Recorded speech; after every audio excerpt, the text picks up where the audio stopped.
Finished training for the day? Time to fight post-workout fatigue with Core Power Protein Shakes. They're packed with 26 grams of high-quality protein to build muscle and electrolytes to help hydrate.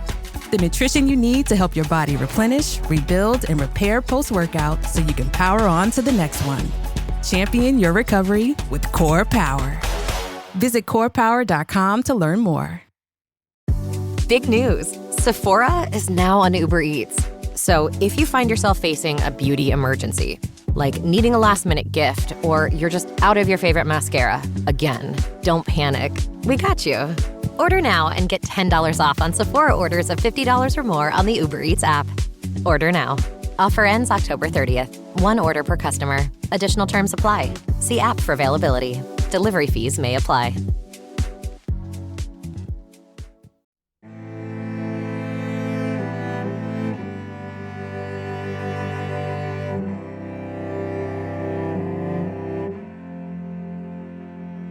Hello and welcome to Vulgar History, a feminist women's history comedy podcast. My name is Anne Foster, and this is one additional final episode, a bonus episode to our Marie Antoinette season. I've been weaning myself off of just going hardcore on Marie Antoinette for such a long time, and I just have so many thoughts and feelings. And I was so excited to find somebody to share those thoughts and feelings with, maybe the only person in the world who is as invested in Marie Antoinette as I am at the moment. And that is author Melanie Burrows. So you've heard me say her name before because her book, Marie Antoinette, Teen Queen to Guillotine, has been one of the major references that I've used for my research in this season, as well as you might know Melanie Burrows from her social media where she goes by Madame Guillotine, and she posts stuff about art history from the French Revolutionary era and about Marie Antoinette and about Versailles. And I follow her on Substack and on Instagram and other places. And as I was working on the season, she kept posting things like, oh my gosh, I didn't know about that portrait. Oh, that's what that part of Versailles looks like. And she just really was sort of a fairy godmother to the whole season. And I was so happy that she agreed to have a conversation with me just to kind of talk all things Marie Antoinette, French Revolution, all of it. And I do want to also just reiterate that she's the author of the brand new Marie Antoinette biography, Marie Antoinette, Teen Queen to Guillotine. I think you can tell by the title. It's a fun, readable biography, extremely well researched, it's extremely well written, but it's not like full of footnotes and stuff. It's not an academic book. It's like Melanie describes in the interview. She wants it to be a book that you read just like by the pool on your holiday. It's such a good book. I'm such a fan of hers. And so please enjoy this conversation with Melanie Burrows just to kind of wrap up the whole Marie Antoinette season.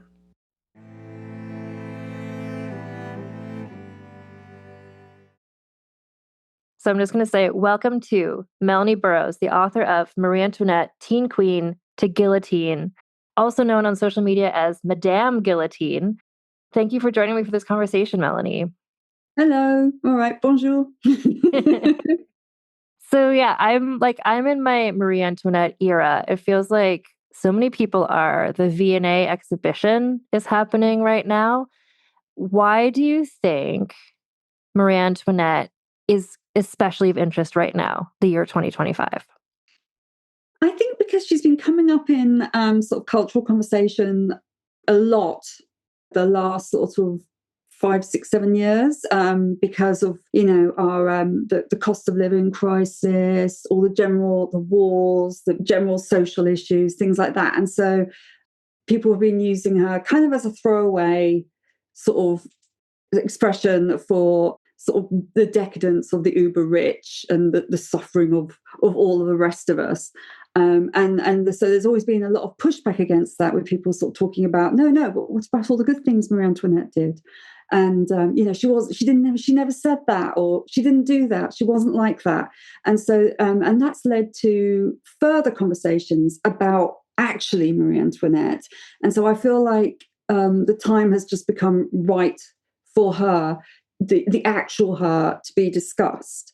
So it's a good thing. I really welcome it. The series has probably had a lot to do with it as well.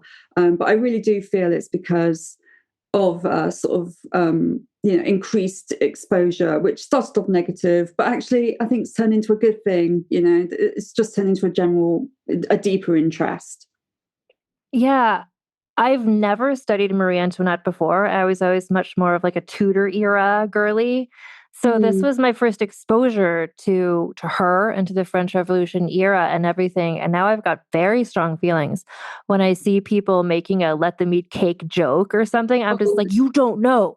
No. Thing is, they all know that she didn't say it, but they're just going to do that anyway. So, yeah, it's really frustrating. But like I said, it's led to more conversation about her, where those of us who have always been championing her to an extent have had opportunities to kind of go, no, she never said that. And actually, she did all these really great things too.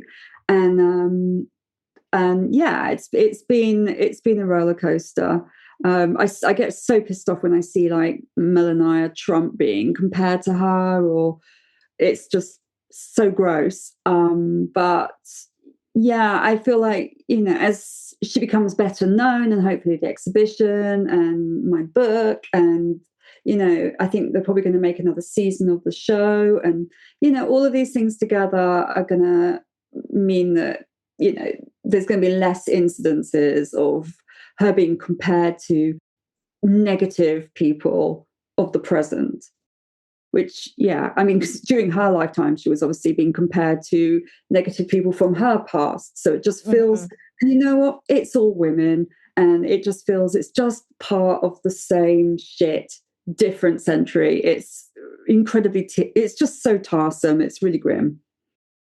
I agree. Things where I see people comparing when there was that ridiculous space flight where Katy Perry went into the atmosphere, and people are like, "Oh, this is a Marie Antoinette moment. Katy Perry going to space." It's like, yeah, what are you yeah. even talking about? Yeah, when the balloon took off from Versailles, Marie Antoinette wasn't in it. And I don't, and Louis XVI and Madame Elizabeth was super interested to get all over that balloon before it ascended. Marie Antoinette, I don't think, went near it. Like, she wasn't interested at all in anything like that.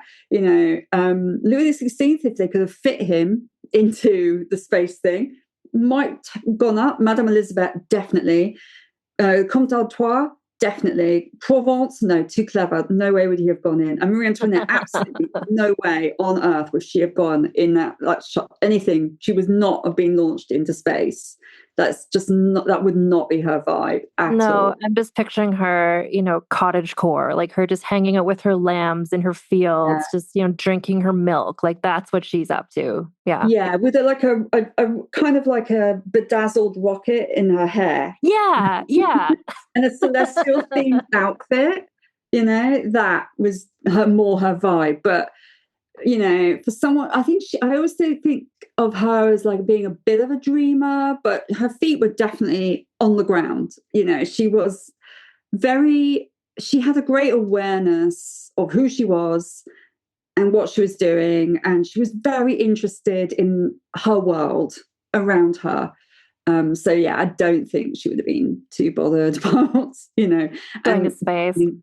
Yeah, not her thing at all. So yeah, that was really annoying. But that, again, that's the sort of thing that the push back against it, and the fact that there are people who know a lot about Marie Antoinette who can anticipate how she would have felt about things, means that people are starting to kind of take more of an interest, in what she was really like. Yeah, I find her, she was not a perfect person, by any means. She could be incredibly self-righteous and judgmental, just really catty. She could be a bitch, thoughtless, careless of her friends, things like that. But she was also generous, affectionate, just desperate to be liked. Yeah, and just generally overall delightful. So you can't help but kind of warm to her when you're learning about her. And I also love, for me, I'm also a massive Swiftie. But I always feel like Marie Antoinette's life has got eras as well. I literally just posted on my Instagram. I did the eras poster, but with Marie Antoinette. That's so cool. Yeah, I was kicking myself earlier because my book was actually supposed to come out a few weeks ago, and it wasn't supposed to come out this late. And if I'd known, I would have, and obviously it would have been like, how could I do like the life of a French queen type piece? And I should have color coded it a bit more and all of that stuff. But I didn't know, so that didn't happen. But yeah, the woman who was executed was almost nothing like the woman who was Queen of Versailles. They are like, when you study her, when you read her letters, when you look at the things that happened and her reactions and her responses to it, it's like they are different people, totally different people. The Marie Antoinette of Versailles, if she'd met the Marie Antoinette of the Conciergerie, would just have absolutely nothing in common. They were not the same person. And I find that fascinating. And she is one of these people that I don't know. It's like, which one's the real one? And I actually think the Marie Antoinette end of her life was the actual real Marie Antoinette. That's what she became. And the Marie Antoinette at the end of her life was her mother's daughter. Oh my God.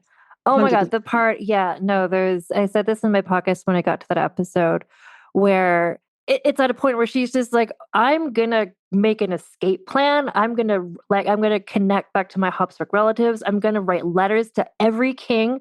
I was just like, the Maria Theresa genes are just emerging. It's just like, where was this your whole life? My gosh. Like, yeah. So much. She just had an opportunity because she'd spent so long, I think, like treading this fine line between Austria and France and the interests of both, and both of them, with a husband who'd been taught that she was going to turn up and be a spy and a traitor right from the start, and her family reminding her constantly, like, you're an Austrian first, this is the most important thing. And I think for a really long time, she just wasn't that girl, she wasn't clever enough, savvy enough to be able to deal with that with the diplomacy that it actually needed. But later on, I think she just had it. It was like, okay, she knew what to do.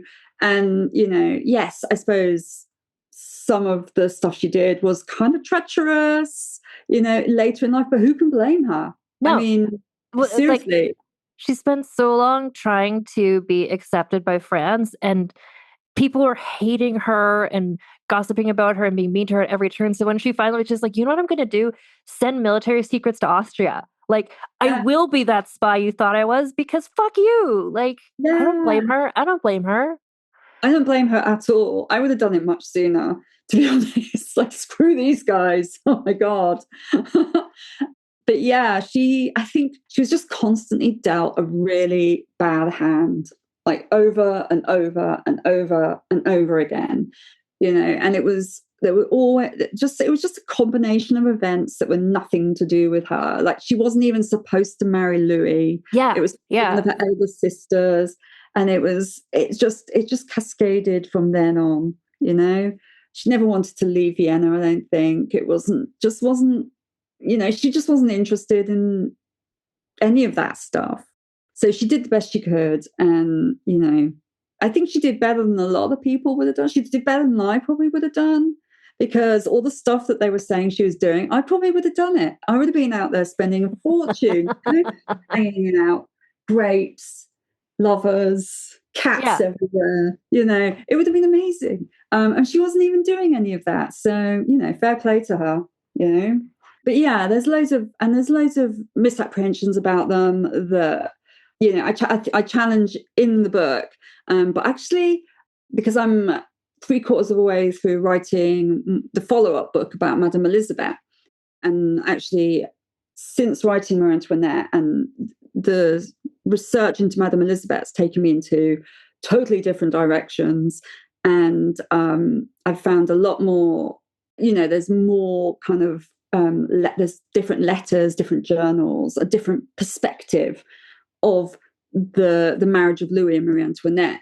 And it's kind of like really made me reevaluate quite a lot of things as well, particularly about Louis, which is why I'm planning to write a book about him much later on, because I've had to really have it's my Lionel.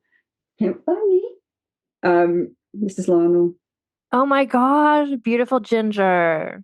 Mm, Aw. Here we go.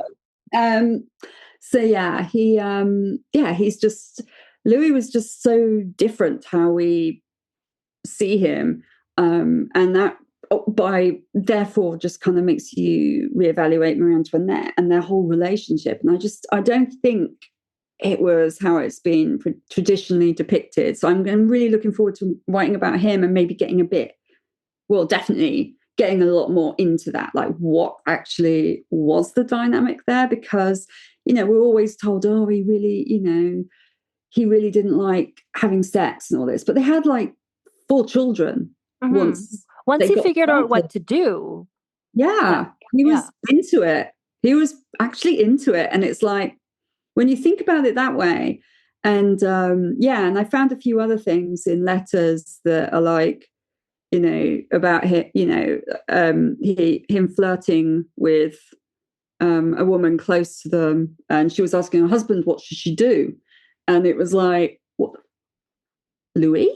What were you doing? This is shocking information to me. This is shocking because I mean, obviously there were lots of stories about him flirting, that he was secretly in love with Madame de Polignac, and even the father of her youngest child and things like this. And that was very much in the rumor mill at the time. So it's like, he was a Bourbon. Like, what, is there stuff about him that we're not considering? Are we really just quietly accepting this idea of this faithful, boring, quiet husband who has no interest in any other women, when actually the guy was a Bourbon and maybe he was just really discreet? We just don't know. I don't think we should write off the possibility that Louis had mistresses, is what I'm saying. That's so intriguing. That's so intriguing. I came into my research for this, again, not having researched this time period at all before. I just kind of had this image in my head. I don't know what it's even from, of just like this, sexy young couple where it's like, no, they were nerds. They were 2 nerds. And then that made me love them even more. Like her affection for like mechanical furniture was, I find really sweet. Yeah, she was so into that. And he's like there making locks for making her locks. Like, that's where I was like, with his I could see them. Yeah. On the roof of Versailles, spying on everyone, and up in his rooms and learning English, and he was just Louis was really interesting. And it was frustrating that he gets written off when actually, I mean, I always find it really interesting as well, the Louis the 16th and Louis the 15th, although there are several books about them in French, there's not that much in Anglophone literature. But we know them through the perspective of their, like in Louis XVI's case, his wife, who's had multiple books, and Louis XV, we see him in our culture through the eyes of his mistresses, because they get all the books, but he doesn't. And I find that actually really interesting. And it's totally different to Louis XIV. So it's like, well, what's going on there? And it's just like, that's so French that we only see these 2 actually quite significant French monarchs through the eyes of the women that they shared their lives with, which I find, it's really nice actually as a female historian to have that perspective. And I'm a little bit disappointed in myself for wanting to know more about Louis himself and to want to write a book, because it's like, no, that's not what I do. But I don't know. I think that would shed more light on the women in his life as well. So, and definitely reading Madame Elizabeth's letters where she mentions her brother, not always in a very complimentary way. So she refers to his... he refused to give her some money for something, and she was like, oh, this is one of those little villainies that my brother often practices, which do not reflect well upon him. And it was like, whoa, Elizabeth, but we're always told that you 2 are like this, like the 2 of them devoted, and he would do anything for her, and he was so generous. But actually, what's going on here? What is it? So that's my kind of thing at the moment. It's like, what the real Louis XVI, like who was he? What's going on? Because he's another person who his character just changes as well. So it's like, who was the real Louis? Anyway, that was my thing. I'm really interested in that at the moment. No, that's so I relate to what you're saying, just in the sense of like, I start researching a person and I'm like, oh, but what was the sister like? Oh, and she had a lover. And then suddenly I'm just like researching this person 5 steps away. And I'm like, well, this is the next 5 years of my life, I guess. Yeah. Because every So, story is just like, oh, but when there hasn't been a lot of scholarship on a person and you start putting the stories together, you're like, no one's put this together before. Well, I guess I have to now. And then true. there you are. Yeah. Yeah, I mean, that's basically what I'm doing with the book after that, which I'm also writing at the same time, which is about women who were guillotined. I'm so excited about this book. Yeah. Yeah. Everyone's so excited. I'm going to have to finish it. I'm so enjoying it so much. I just find so many things. But the process for writing that was basically, I found that there wasn't an accurate list of every single woman that was guillotined in Paris. So the first thing I had to do was go through all of the records, like all of the trial records, the executioners' records, everything, Wow. and put together an accurate list of every single woman. And that meant taking off some names that are often on those lists and adding new ones in. And also the original lists were phonetically spelt. So a lot of the names were just like, what even the fuck is this? What is this? So I had to it took me a really long time to accurately get every name and actually identify each person. So I had an actual idea of who they were.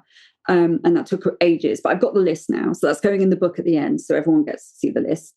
And then the stories start to take shape as I was putting it together. So I found so many fascinating stories that I've never seen in books that are just in the records and just there waiting to be told. So that is a real labor of love. It's taking forever because I just keep finding more and more stuff. Yeah. And it's just, some of it is just like, I'm obsessed. Like, it's like romance novel level stuff. Like, aristocrats in love with deputies and getting executed, and then the guy goes and kills himself and all this sort of stuff. And it's like, how has this stuff not been written about before? This is insane. These people are mental.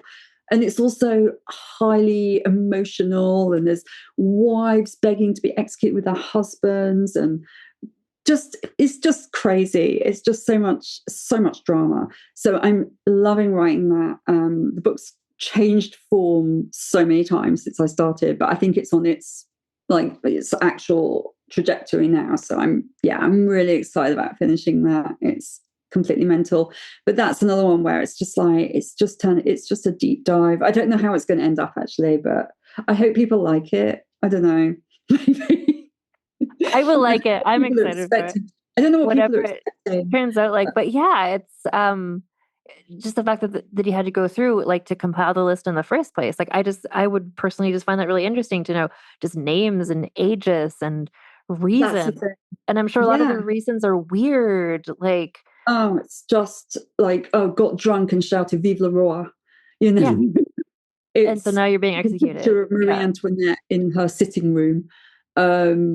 It's just ridiculous reasons. Danced around a tree, danced with some foreign soldiers. So quite a few of them. And then there's big groups of women brought from the provinces all together and just executed at the same time. There's entire families, there's mothers with their daughters, sisters, there's like 4 sisters executed together. It's incredibly depressing and it's so sad. So I did make a note of when women were executed with their husbands and their sons. But on the whole, I wasn't really looking at men so much. But I did sort of pick out a couple of interesting men because I came across like some Englishmen who were executed, which is something, that I'd always been told that never happened. But it did. And so I was like interested in researching, like, who is this random Scots guy who got guillotined in 1793? Like, what?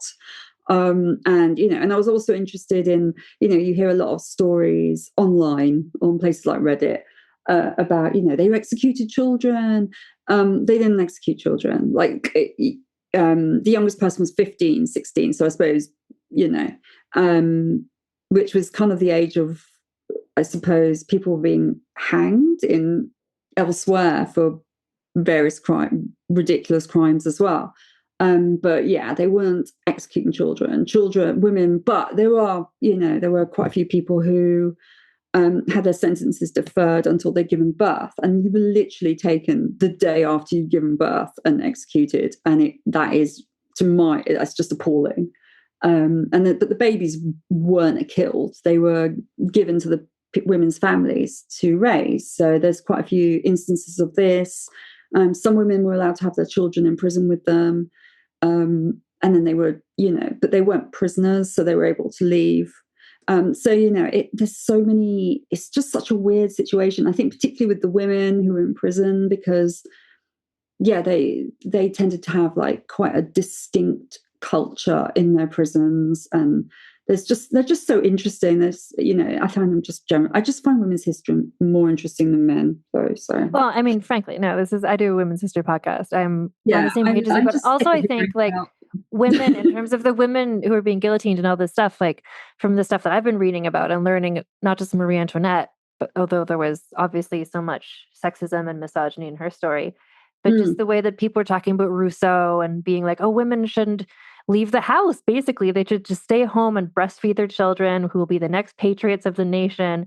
So of course, women's behavior, it's like, oh, she was dancing, of course, that was who they're going to guillotine. Like, that's who the government was. Yeah, exactly. I mean, think about the way the French treated French women who fraternized with German soldiers at the end of World War II, and probably World War One as well. That it's always women who get punished in the most bizarre, awful ways for stepping outside the home, for daring to exist outside. It's horrible. But you do. I mean, my interest in the French Revolution has been like pretty much my entire life. My entire life, and as a teenager, and I had to really kind of work around those sort of hideous aspects of it, and being interested in these people and sympathizing with them, and being like kind of fascinated with like Antoine Saint-Just, who was a terrible person and probably would have been an incel, but he has my heart. I know. I saw you post, he's your problematic fave. Yeah. I know, he's my problematic fave. I love him so much. But knowing that, if I'd been around then, I wouldn't have done well. I would not have done well at all. But then again, if I'd gone back now with my knowledge, who knows, Who knows? I might have become Madame de Saint-Just and everything would have been fine. It would have been okay. It would have been fine. Probably not. There's kind of a lot of things there that you have to kind of reconcile with your own opinions and stuff. But I just find it such a fascinating period of history. I just love the fact that, they all knew each other. They were also surprisingly young. Some of them were quite hot.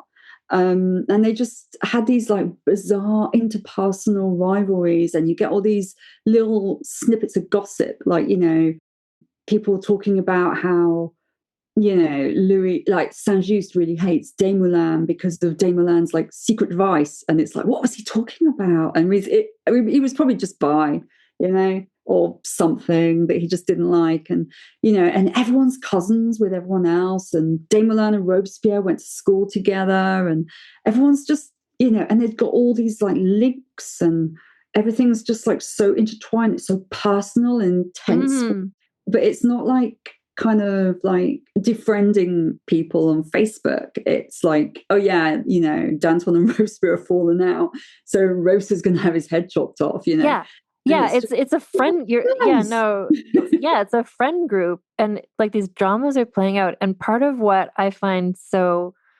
perplexing about all of it is the fact, like, the French Revolution began, and there's kind of this feeling of, oh, we're a bunch of lawyers, like these young men, and they have these ideals and they want a constitution and stuff. And then very rapidly, it turns just into the purge.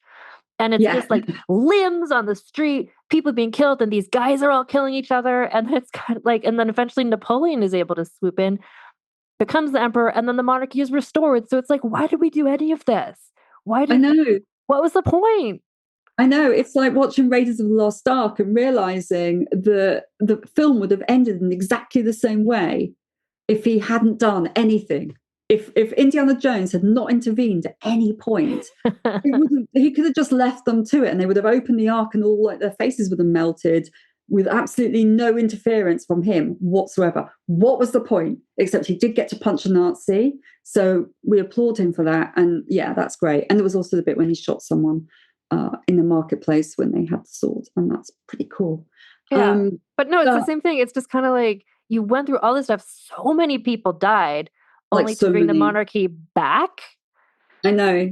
It wasn't even a cool monarchy either. It was just all the leftover losers. It's like, what, guys?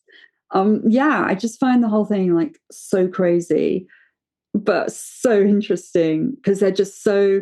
I mean, you can't say that women are too emotional for politics. When you look at the French Revolution, it's like, guys, really overwrought. I think someone needs a nap. And that someone's Robespierre.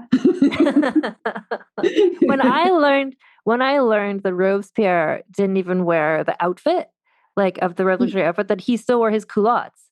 I was like, Robespierre? He's the head of it all. Like, what are we even doing? I know, with his wig. And he was just, he was, I really like Robespierre. I think there's a lot to like about Robespierre. Is there? Okay. No, he was, he was fully anti-slavery, like totally dedicated to that. He was a decent guy, but he just, I don't know, just what, I think it was just like kill or be killed. It was just, and then there's like their ideals, and I mean we've seen it happen so many times when young people have ideals that no human can actually exist by. It always ends up like that. It's just no one could be perfect enough for Robespierre and Saint-Just and their vision of purity and virtue. Like nobody is that good. And so it was always going to end in tears because they were always going to be disappointed by the people, the people that they're saving.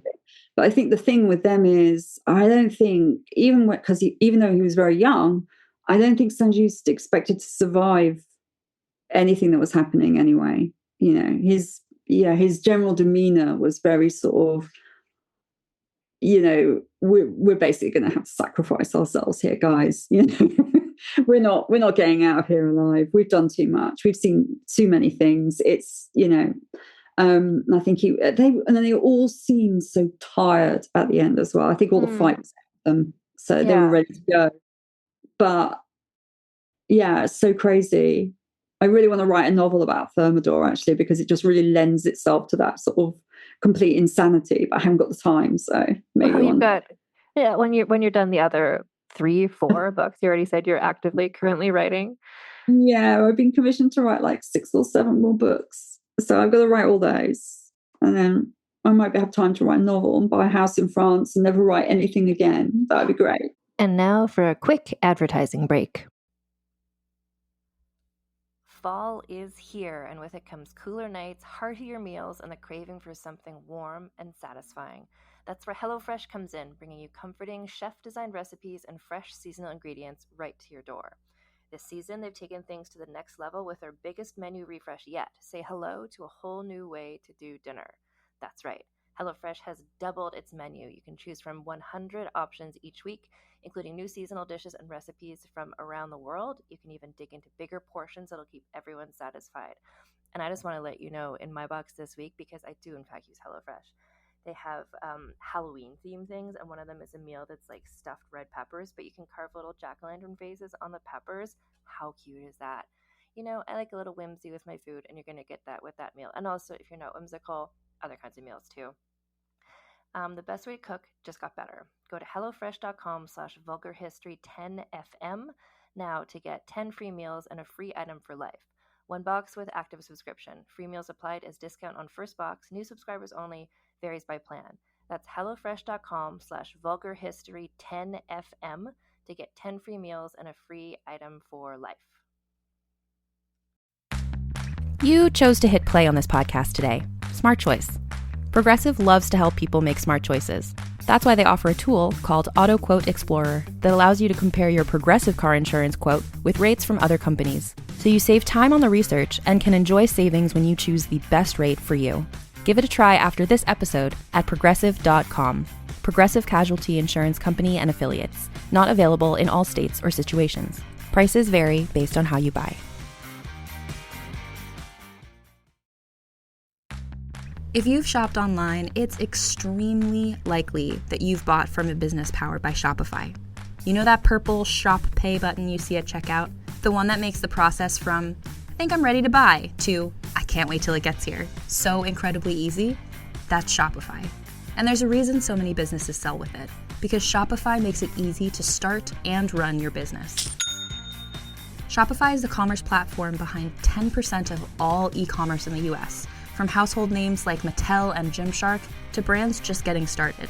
It gives you a leg up from the very beginning, with hundreds of beautiful, ready-to-go templates to express your brand style, so you don't have to spend time coding a website. Shopify allows you to tackle all the important tasks in one place, from inventory to payments to analytics and more. Plus, they have built-in marketing and email tools to help find and keep new customers, so you can easily spread your brand's word. And did I mention that iconic purple Shop Pay button that's used by millions of businesses around the world? It's the reason why Shopify has the best converting checkout on the planet. Your customers already know it, love it, and actually use it. If you want to see less carts being abandoned, it's time for you to head over to Shopify. Sign up for your $1 per month trial and start selling today at shopify.com/realm. Go to shopify.com/realm.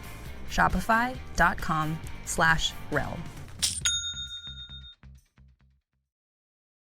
Fall is my favorite time of the year, and whenever it comes around, I'm making sure I'm bringing out my softest blankets, I'm making my favorite soups, really any excuse to use my immersion blender, and just generally making small adjustments in my day-to-day life to reflect the coziness and inherent transitional nature of the season. I love switching things up this time of the year, and that can include updating your makeup look. From a simple just gotta get out the door routine to festive fall glam or maybe even a Halloween look, Thrive Causemetics is your go-to for completing any fall look. Plus, every product is 100% vegan, cruelty-free, and made with clean, skin-loving ingredients that work with your skin, not against it. My personal favorite product that I absolutely recommend adding to your makeup bag if you haven't already is the Liquid Lash Extensions Mascara. It's the only mascara I wear anymore. I have it in a brown shade, which just feels a little less harsh than a black mascara. And it's a tubing mascara, so it doesn't run or smudge, and it just makes my lashes look so beautiful and long without any clumping. My favorite part, because I got so tired of working hard to get every last bit of makeup off when I was using other mascaras, when it's time to take it off, it just slides right off with warm water. And something I love about Thrive Causemetics is that purchasing their products does more than enhance your own glow. With every purchase, Thrive Causemetics makes a donation to numerous causes, and they've given over $150 million in product and cash donations to more than 600 giving partners, so it really is beauty with purpose. Whether you're doing a total overhaul or just making the tweaks in your life to feel in line with the season, complete your fall look. Go to thrivecausemetics.com/thrive for an exclusive offer of 20% off your first order. That's Thrive Causemetics, CAUSEMETICS.com/thrive. And we're back. Yeah. Actually, speaking, well, I guess we have been speaking of France, but I wanted to ask you what you, not just your thoughts, which I think I can assume, but what reaction you saw when the Paris opening ceremonies last year had the beheaded Marie Antoinette in the conciergerie.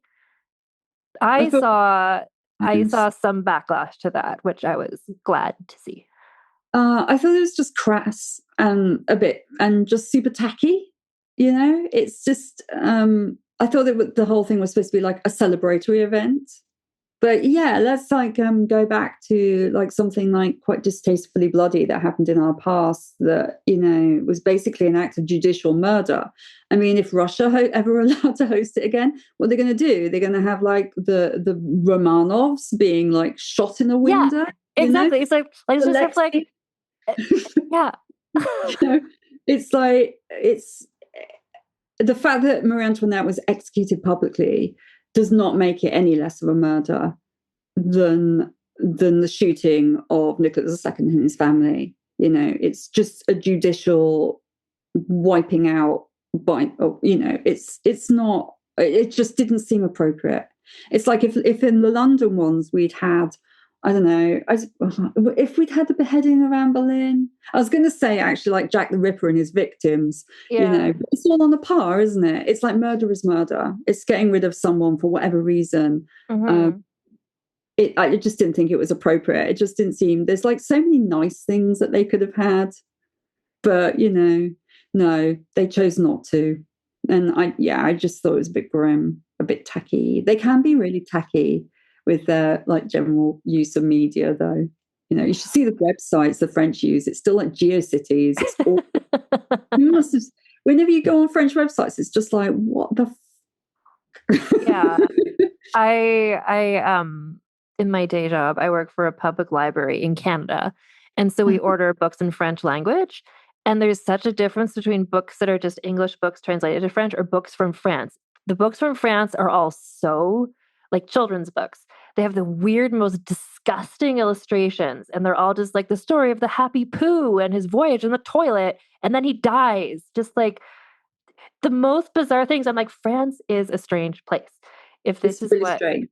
If this is what they're producing for their children to read, like I don't know what. I just think it's weird that when you look at French books, they often look awful. Like they're not, they're like, I don't know. And this has been going on for a really long time. It's like AI, they look like not even AI. They're not even that good. They just look like someone just got a picture of something. You know, when people take posts on, you know, when people like publishers, like really crap publishers, will sort of bring out editions of Wuthering Heights or something, and they have a cover that bears no relation whatsoever to Wuthering Heights, and everyone laughs at it on social media. That's what French books are all like. It's like, why is there a picture of an iron on the front cover of A Tale of Two Cities? That sort of thing. It's like, this makes no sense. Why have you got some spoons on War and Peace? We don't know. And it's just awful. I've got a lot of French books, and most of them are okay, but some of them it's just like, whoa, why did you go with that font? That is really grim. So that was like the whole opening ceremony is like parts that I found charmingly strange, but the Marie Antoinette concierge, especially after I did my research, like I just rewatched. That's why I brought it up. I rewatched the Olympic opening ceremonies a few weeks ago, and I was just like, oh, that's because I remembered. I didn't remember what palace it was that they were, and I'm just like, that one, like they're there, like the place where she spent the devastating last days of her life. And then you've got and then they're playing this heavy metal song. You've got like fake blood, like. I know that was a choreographer or somebody like designed that, the Olympic Committee or somebody. In general, to your knowledge, how is Marie Antoinette thought of in France in general? They seem to be sort of just distantly affectionate. You know, they don't hate her. They don't really. It's like just a general sort of. It's not even nearly how we regard Anne Boleyn in this country, though. There isn't that same sort of, you know, people in this country genuinely kind of like really love Anne Boleyn. I don't. I'm not really a Tudors person, and I mean, you'll see her image on stuff, but it's not like she's not as present, I think, perhaps as people think she's going to be. If you go to Paris, you kind of think, oh, is there going to be loads of Marie Antoinette stuff? There isn't, you know, which might be one of the reasons why, you know, Chinese visitors or whatever get there and they're really disappointed. It's like, where's all the Marie Antoinette stuff? There's not much. There isn't that same sort of like real. It's not like when you go to like Berlin and there's Queen Louise stuff everywhere, or Salzburg and there's Mozart stuff everywhere, or Austria and there's Empress Sisi, you know, or I suppose Scotland, we have Mary Queen of Scots. It's not like that. She's not that prevalent in their social media. She doesn't pop up in adverts all the time, or it's kind of odd, and maybe it is because of this sort of sense of, well, lads, we did fuck up a bit there, didn't we? You know. Yeah, I just know from, again, just your social media that you post videos and pictures sometimes from Versailles. You've obviously been to Versailles more than loads, once. yeah. I've heard from one of my listeners who went there that they found that she wasn't as present in Versailles as they would have thought. Is that your experience as well? Well, yeah. I think I've been going to Versailles. I've been a lot. I mean, the first time I went was in 1989, and the last time was a couple of years ago when I lived in the town for a month to do my research. So I spent a lot of time just wandering. And by about the second week, I was just walking past the chateau, not even looking at it, like just not even like, oh yeah, just walk past the palace, whatever, you know, which was quite the privilege. I always think of Versailles as being kind of like, they seem to zone things a lot in the palaces and stuff. So, you know, they'll have like its particular theme. So Fontainebleau, they try and really sort of lean it towards Napoleon. Versailles, I think they prefer to lean it more towards Louis XIV. It's Louis XIV world, if you like. And Marie Antoinette's part is, you know, her main apartments. Obviously, you can see her private apartments upstairs. And then, you know, but really, if you really want the Marie Antoinette stuff, it's like in the Petit Trianon, out in the gardens. So it's not really, she's not like everywhere. It's just contained in those particular areas. But there's Louis XIV everywhere. You know, it's his palace. It's his. Yeah. It's very much. But then, you know, there's sort of these little bits downstairs because, you know, they have got like the apartments of her aunts downstairs, and they're gorgeous. And the Dauphin's apartments and the Dauphine's apartments where her children lived. But they're kind of like set up as they were during Louis XVI's parents' residence. Yeah, but it's not like a big Marie Antoinette fest when you go there. You know, which I kind of wish it was, but yeah. I feel like I'm from Canada. I feel like what I would have expected is if you go to Prince Edward Island, Anne of Green Gables. You cannot escape Anne of Green Gables. Every store, every pub, it's just everywhere. It's the braids, it's the hat, it's Anne of Green Gables land. Puff sleeves, everything, carriage rides, it's everything. And they have so many tourists, especially from Asia, who go there because that's what they want. They just want. So I would imagine those same tourists would come to Versailles or come to Paris and just expect Marie Antoinette world. And to not get that is interesting, but also feels very French. They would be like, tourists want this. Who cares? I mean, that's very French, isn't it? They just, I mean, they've even, I suppose that says something because in the conciergerie, pretty much the first time I ever went, they had the Marie Antoinette cell with the Marie Antoinette model sitting. Oh, wow. Yeah. And the replica of the fleur-de-lis wallpaper and the guard, like a model guard. And it just set up as it would have been when she was in there. And that was every single time I went after that cell was there. And then the last two times, I went to Paris the year before, so about 6 months before lockdown started.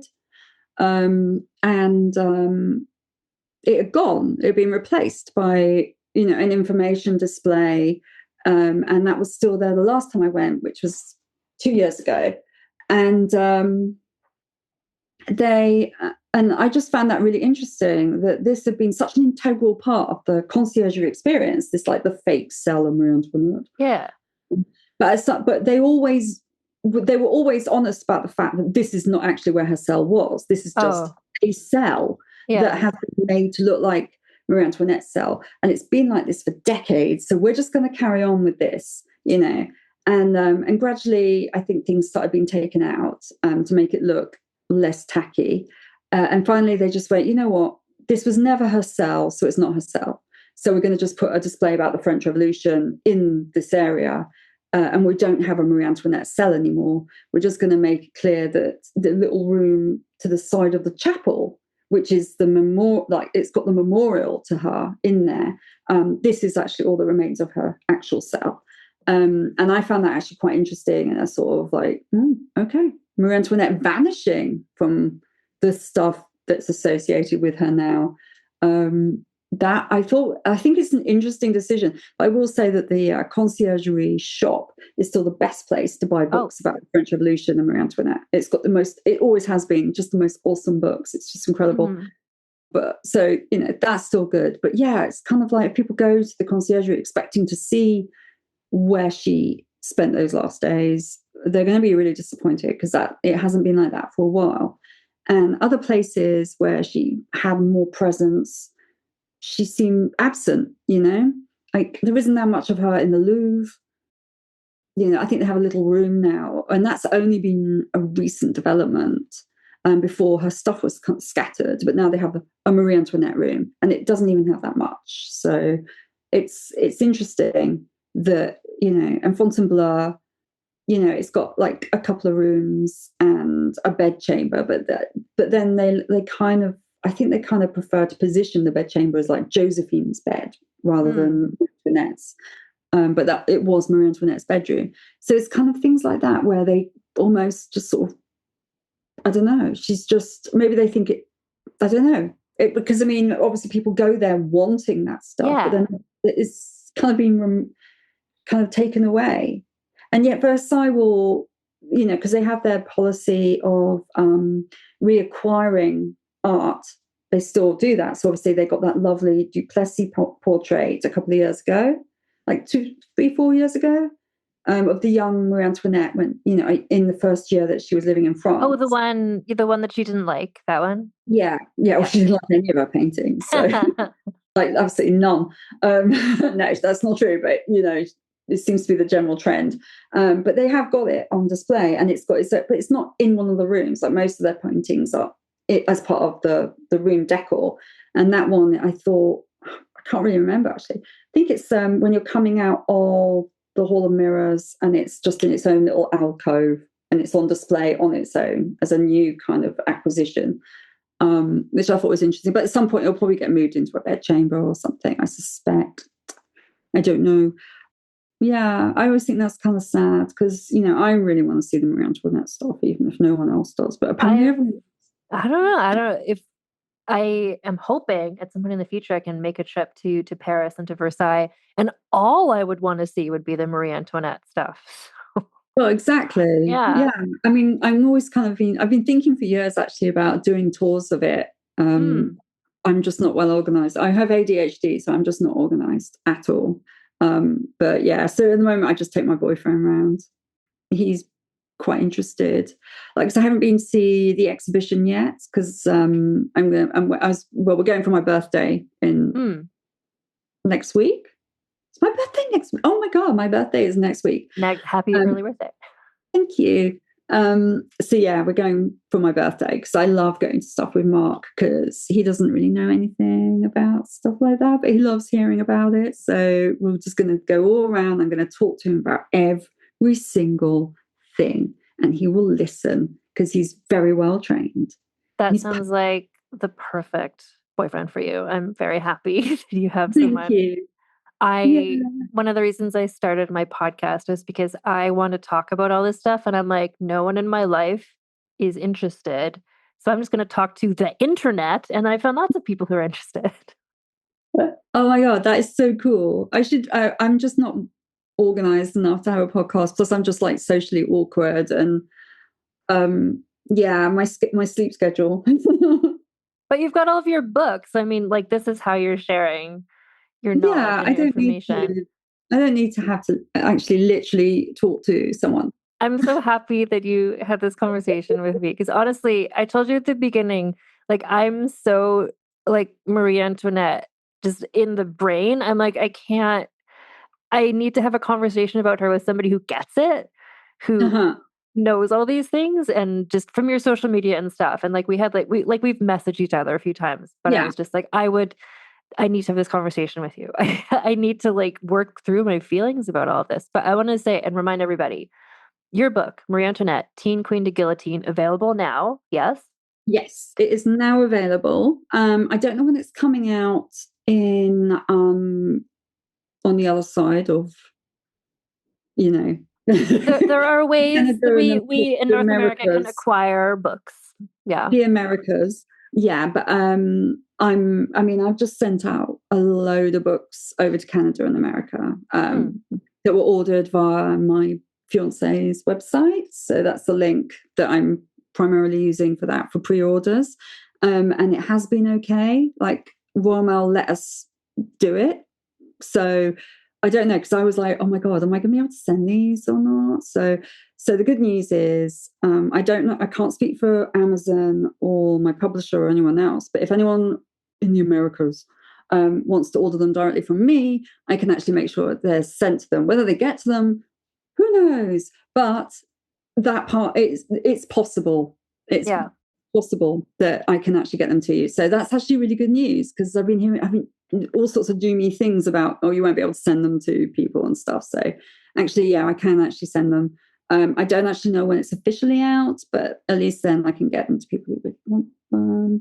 Yeah, and I'll put I'll put the link to that when I post this episode, so everybody can get them. Are you signing them? Is that true? Yes, I am signing them in French and in gold pen even. And that's so Versailles. Yeah, gold pen. And they can't, obviously people can't see this, but I didn't realize until I got them that the end paper, it's like pale pink, and the actual book itself is pink, and they've never done that for me before. When I first, honestly, like I just want to say your books are mostly, or they're all with pen and sword.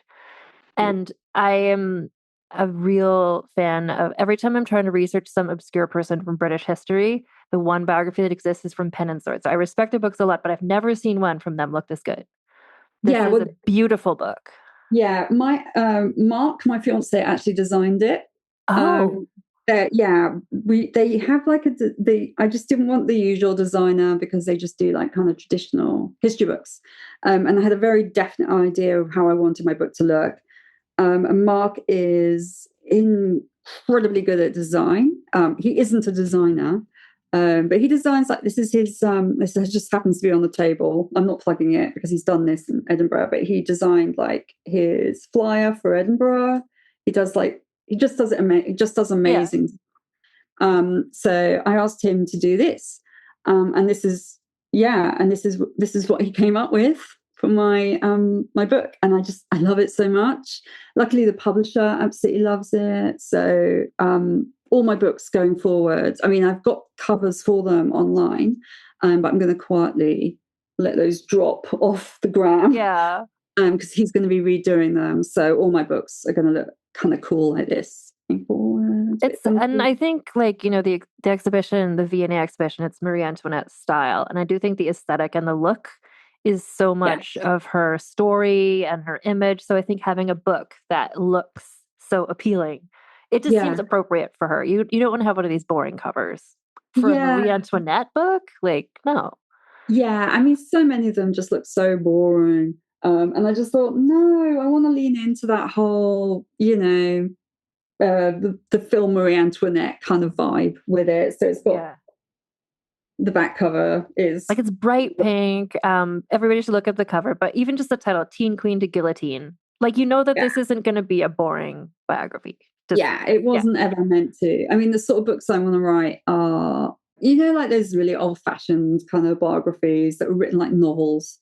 And and we all used to devour them when we were kids. We found our grandmother's houses, and there'd be like really trashy like books about like Anne Boleyn and shit like that, and it would be like, I mean, nowadays certain historians who we've messaged each other about, would obviously say that these people are terrible and we shouldn't be reading their books. But they just gave us so much enjoyment, and they were such a window into history and these lives of these incredible people. And it doesn't matter that they were like really over dramatic and a bit ridiculous, and a little bit trashy perhaps. They were just so entertaining. And history it doesn't have to be dry. I mean, yeah, I'm not expecting anyone to use my book to research an essay, or that's not what it's for. I mean, you could, because it's not made up. So and it's stuff is it's a book about Marie Antoinette. I mean, it does what it says on the tin, basically. But that's not its primary function. What I actually wanted to write was a really cool biography that people could like take on holiday and read. Yes, exactly. Perfect. And as a person who has read this book, I will say that is how it is. It's like readable. It's like there's other biographies I read and I have to kind of pause and stop and then be like, oh, let me just like, I don't know, look at these footnotes or whatever. Yours is just like, you just devour it. It's very readable. So your goal achieved. As far as I'm concerned. Yeah. I mean, that's basically what I want. I just want people to like kind of read it and kind of think, this is like clipping along at a good pace. Yeah, it's really good. I'm really enjoying reading this. I've got like, I can totally visualize all this like crazy shit and like these mad clothes they're wearing and what the fuck's going on. And actually like, because I mean, I was a novelist first, so I kind of try, and also my degree is actually in art history. So the visual elements, the portraits, the art are what really, are the bones of the books that I write. So I'll always talk about the portraits and, and the decor and how people looked and stuff, because I just deal with things in a very visual way. So I just wanted people to be able to like visualize things and just get really into it. But also it just not to be heavy. I just didn't want it to be heavy. And obviously, but I write a lot of books about people getting their heads chopped off. Apparently, that's my thing. I mean, it's hard. I mean, I suppose that's the problem with writing history books. Like they always end with someone's death. Yeah, yeah, and that's the thing that I find. I found in your book, like it's fun to read as you go along. You're not just like, little did she know this was the last time she would ever see her son. Like I hate when books do that, where it's like, no, she didn't know that, so don't tell me that. Like you want to be there with her. She doesn't know what's going to happen next. But exactly. It's always so hard to write the end because it's such a tragic ending. But so I was looking through earlier because I was signing loads of copies and getting them ready to send out, and it's been over a year since I turned it in for editing and stuff. So I just completely forgotten it. And I actually read the last line when, spoilers, she gets guillotined at the end, guys. Mm-hmm. I'm really sorry. And I read that last line that I wrote and I was just like, that's actually really, I really put that well. That's actually really sweet because, I don't know if you remember the last. I don't remember specifically. Is this going to be a spoiler? I mean, we all know the end of the story. It's fine. Hang on. I was just like, in a heartbeat, the noise and roar of the crowd and brightness of daylight all faded away to nothing, and Marie Antoinette was at peace at last. And I was just like, did I write that? Sad, isn't it? That's actually like, that's actually quite lovely. Yeah, that's a really nice way of putting it, because it felt, I think when I wrote that, it felt like being on such a roller coaster, and it was just all this stuff happening, and it was just getting worse and worse and worse. It was like a fly trapped in a spider's web, where it's just the more it struggles, the worse things get. And then I just thought, well, how would I feel, And it was like, honestly, the thought of as she's dying, I mean, she must have just thought, thank fuck for that. It's over. I know. I was just thinking, yeah, exactly. She had been wanting to die for a while, just because, like, just get me out of this. It was her own escape. Yeah. And she was free. She'd finally escaped, and I don't know. She's so let down by people. Like if her mother had still been alive, like none of that would have happened. Mm-hmm. None of it. Well, so much is just like the unsung villain of the whole her whole life was really smallpox, and just how it kept killing off crucial people that just really pivoted the king. Um, anyway, I agree. I think if her mother had been around, things would have been different. But it's like 750 things had to all go wrong in order for this to be the result, and they all did. Every single one of them. She was so unfortunate. But but at least she got to try curry.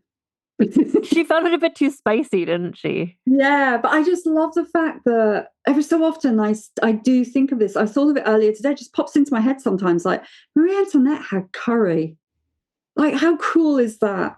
It's like it's one of those unexpected, weird things. Yeah. It's like you just don't, you sort of think, oh yeah, when was curry invented? Oh, Marie Antoinette had curry, and we know what she thought of it. And I just think that's wonderful. I just think it's really neat. I love those, just those humanizing details. It's just like, oh, that was a person. And she didn't live that long ago in the grand scheme of things. Yeah. No, I mean, because we've got photos of Empress Marie Louise, who was like a great niece, who was married to Napoleon.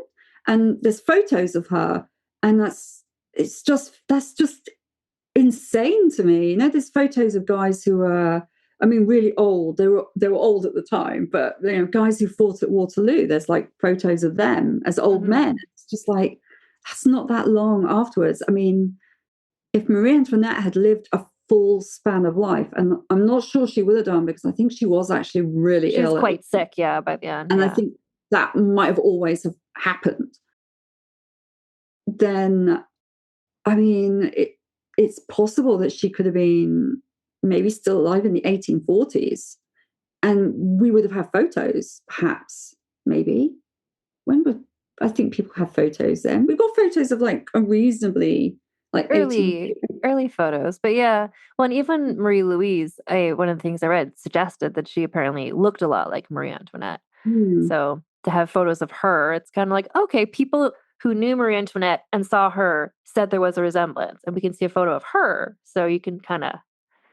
Yeah, I just find it.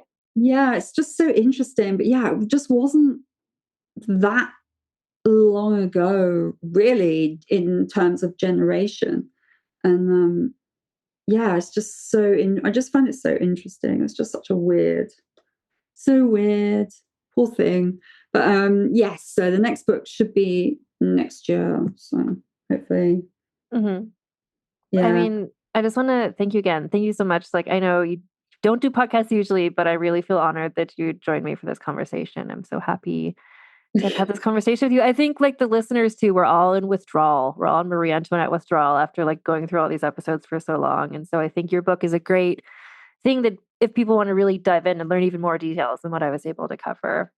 Oh, bless. Queen to Guillotine. Everybody should read it. Everybody should read it. But also everyone should follow you on social media because you're constantly, even when I was doing the podcast, you post about some portrait I hadn't seen before. I'm like, wait, what's that portrait? And then suddenly I had to put that in my podcast because every portrait has a weird story. I know. I love all that. I used to just post constantly about her portraits. So I've been delving out the old research and stuff and just like sticking them on my Substack because I can't think of anything else to talk about because I too just think about it 24/7 basically. Yeah. So yeah, that's. I mean, I do more I do more podcasts if people let me do them at like 3:00 in the morning. The time zone works so great for me. The secret is just North American people. Yeah. I just won't do any more UK ones because if people expect me to do stuff during the day, it is not happening.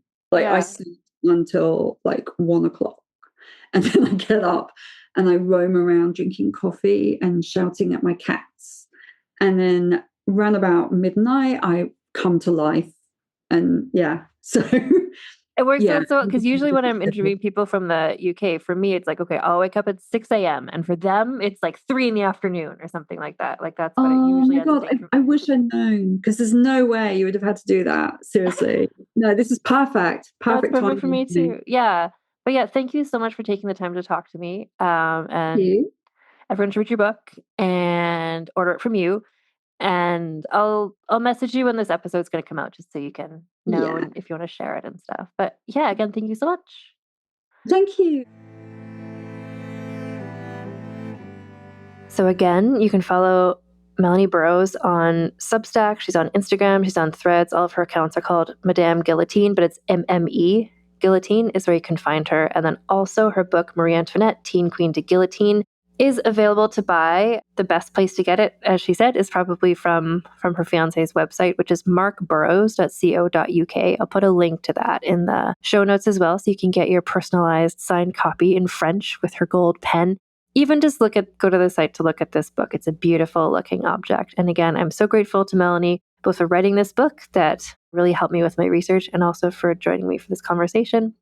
And I promise we're moving into our next era on Vulgar History. Halloween era Mary Shelley month kicks off on Wednesday with a conversation about Mary Shelley's mom, Mary Wollstonecraft, who, guess what, went to Paris during the French Revolution. So we're bridging from one topic into another. Anyway, so there'll be a new episode of Vulgar History on Wednesday. Thank you so much for listening. And until next time, keep your pants on and your tits out. Vulgar History is researched, scripted, and hosted by Anne Foster. That's me. Editor is Christina Lumagi. Theme music is by the Severn Duo. Transcripts of this podcast are available at vulgarhistory.com by Aveline Malik. You can get early, ad-free episodes of Vulgar History by becoming a paid member of our Patreon for as low as $1 a month at patreon.com/AnneFosterWriter. Vulgar History merchandise is available at vulgarhistory.com/store for Americans, and for everyone else at vulgarhistory.redbubble.com. Follow us on social media at Vulgar History Pod, and get in touch with me via email at vulgarhistorypod@gmail.com. Mint is still $15 a month for premium wireless. And if you haven't made the switch yet, here are 15 reasons why you should. 1, it's $15 a month. 2, seriously, it's $15 a month. 3, no big contracts. 4, I use it. 5, my mom uses it. Are you playing me off? That's what's happening, right? Okay, give it a try at mintmobile.com/switch. Upfront payment of $45 for 3-month plan, $15 per month equivalent required. New customer offer first 3 months only. Then full price plan options available. Taxes and fees extra. See mintmobile.com. From the darkest corners of our imagination comes a game show that's more ridiculous than terrifying. Welcome to Tickled to Death, the horror comedy game show where nothing is sacred, everything's a little unhinged, and the only thing more cursed than the questions are the jokes. I'm Roz Hernandez, your fearless host, and each week I'll be leading a brave group of guests through twisted horror trivia, improv games, and enough sarcastic banter to make you question all your life's choices. So come for the screams, stay for the snark. Listen to Tickled to Death wherever you get your podcasts, and hit follow unless you want the show to follow you. In the meantime, don't get tickled to death. There are vampires out there. They walk among you, shoulder to shoulder in the dark. Heading to work, heading home, going to the bar. It's a life just like anyone else's, and I have grown used to it. To the darkness, to the moon, to the taste of blood on my tongue. But vampires are dying out. We are a fading kind, and I am the first one created in so long, and that is a dangerous thing to be. Those who came before me, elders of all stripes, they do not want to see our kind gone, and they will do anything to keep their power. And for myself, and for Grace, who created me, that is a sword that hangs above our heads. And the worst person of all carries our secret, and he will use it however he sees fit. Who do you look to when things are at their darkest? From the creators of Parkdale Haunt comes Woodbine, a podcast about monsters, dreams, and changes, those you want and those you never saw coming. Season 2 arrives September 24th, distributed by Realm.